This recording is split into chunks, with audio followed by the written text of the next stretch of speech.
It's about looking, it's about absorbing what it is you're faced with, you know, whether it be a gallery space or whether it be a training shoe.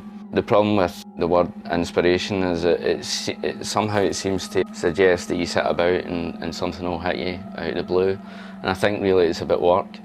I'm always looking at the way other people put their world together and looking at the way that they would use colour, you know, the way colours may be used in a logo on a t-shirt. If somebody's used a really nice shade of green and a really nice shade of purple or pink on a t-shirt and somehow that seems to work, then I would certainly put that on the SIM card as a bit of research and maybe pull that out at some point later. I'm always kind of like either making mental notes or notes, direct notes onto paper anyway about relationships, and that would be mainly materials but also colour relationships as well. You can start to bring new information to something just by colour relationships, I think. Regarding the eyes, I mean, that was really a bit of bedroom art that I'd done when I was like 18.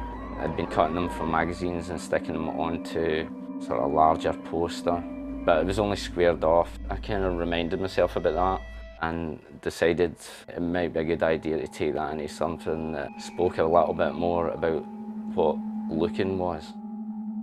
There's been a kind of history of eyes getting used in art, certainly sort of not original in that sense, but the scene in Spellbound that Dali did with the eyes on the drapes. Whether these things are much more subliminal in my thinking, you know, it's like it's not something I would directly reference whenever I was thinking about making a piece of work. I'm much too involved in the thing itself, you know, and I don't really look over my shoulder at these other things.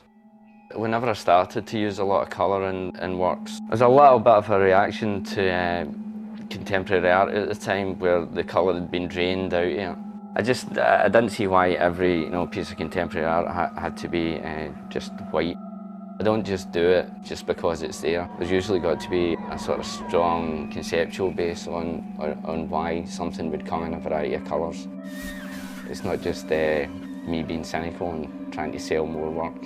By customising something, you're personalising it. And I think to personalise something successfully, you have to be involved with your own language.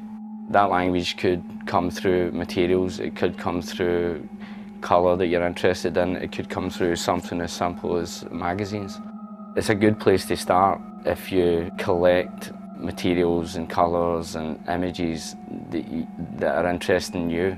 By doing that, you'll start to build up a language of your own, and I think that usually leads to successful customisation.